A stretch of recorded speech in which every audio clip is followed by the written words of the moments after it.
Who is Jeff Bezos, the man who turned the internet into an empire? If you had met Jeff Bezos in the early 1990s, you probably wouldn't have guessed he was about to change the way the world shops. He wasn't a celebrity. He wasn't the richest man alive. He wasn't even running a company. He was a successful Wall Street executive with a comfortable salary, a promising career, and a future that most people would never walk away from. But then, he saw a number that changed everything.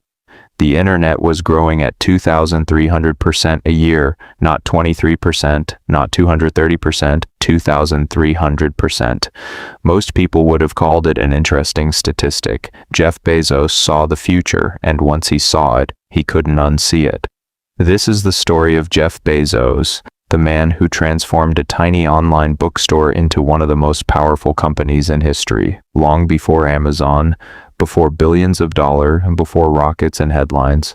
Jeff Bezos was just an endlessly curious kid. He was born in Albuquerque, New Mexico in 1964. His mother was only 17 years old.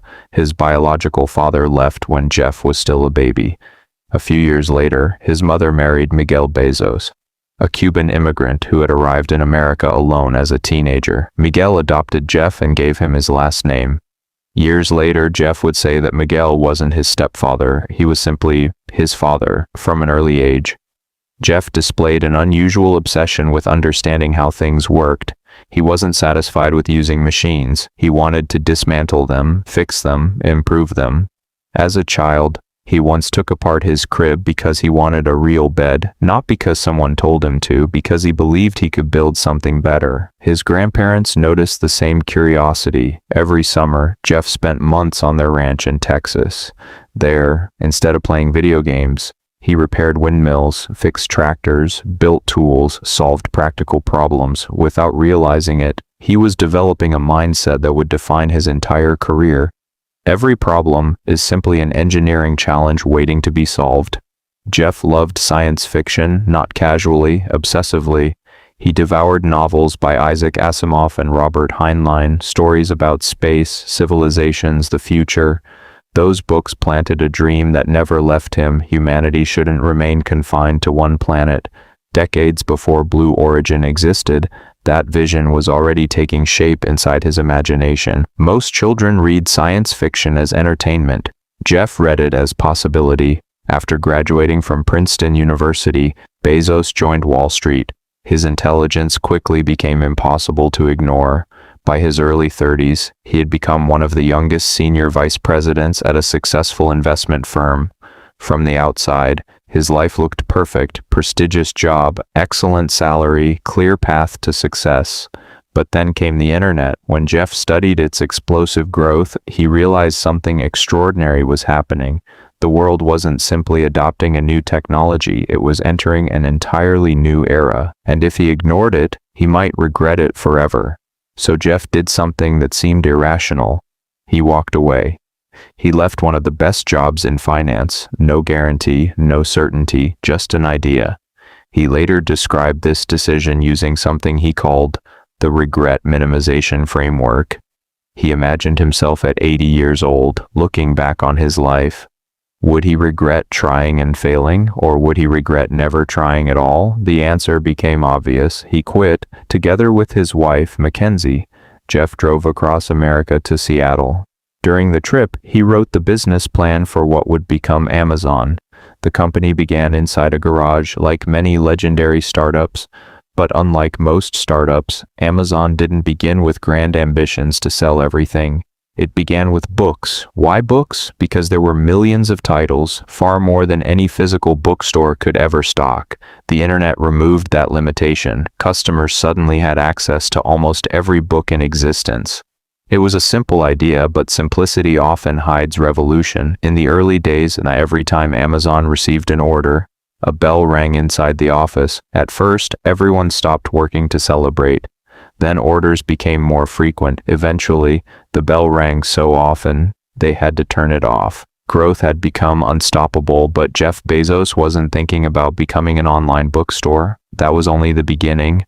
His real vision was much larger. He wanted Amazon to become the everything store, a place where customers could find almost anything they needed.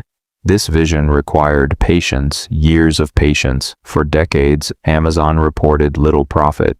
Critics mocked the company. Investors questioned Bezos constantly. They asked the same question over and over.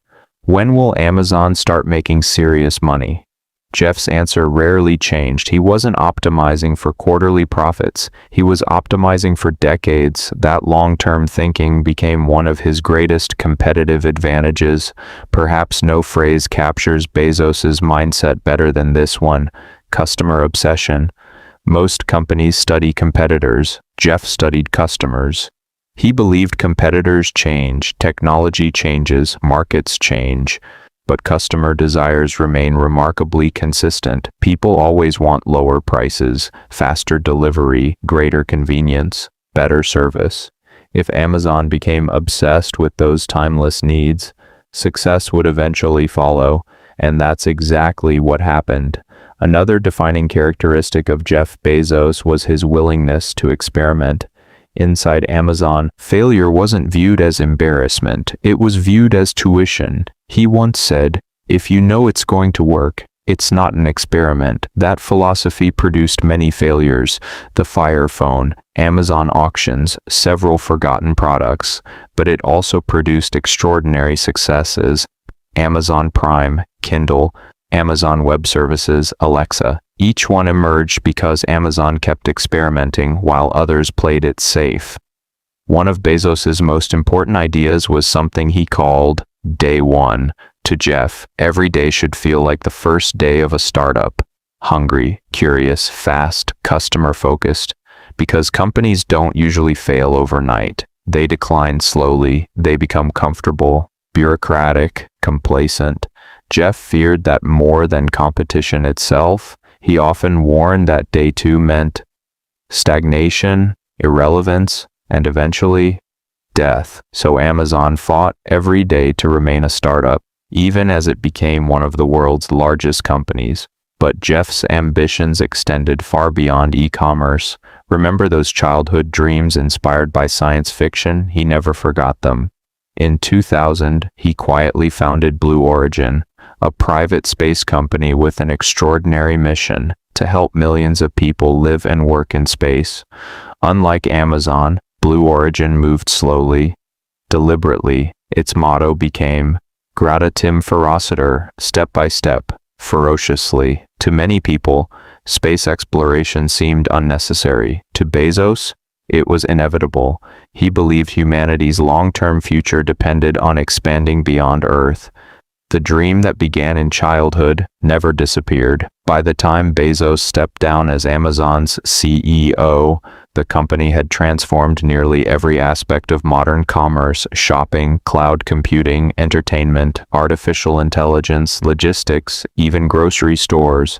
Amazon had become one of the most influential businesses in history, and Jeff Bezos became one of the wealthiest people the world had ever seen. But wealth was never the whole story. The real story was the mindset behind it. So, who is Jeff Bezos? He's not simply the founder of Amazon. He's a man who learned to think differently, to think long-term when everyone else thought short-term, to stay obsessed with customers instead of competitors, to embrace experiments instead of fearing failure, to optimize for decades merged instead of quarters, and perhaps most importantly, to ask one simple question: what choice will I regret the least when I'm 80 years old? That single question changed his life, and in doing so, it changed the lives of billions of people around the world, because history rarely belongs to those who wait for certainty. It belongs to those willing to act, while everyone else is still deciding. And that is who Jeff Bezos truly is.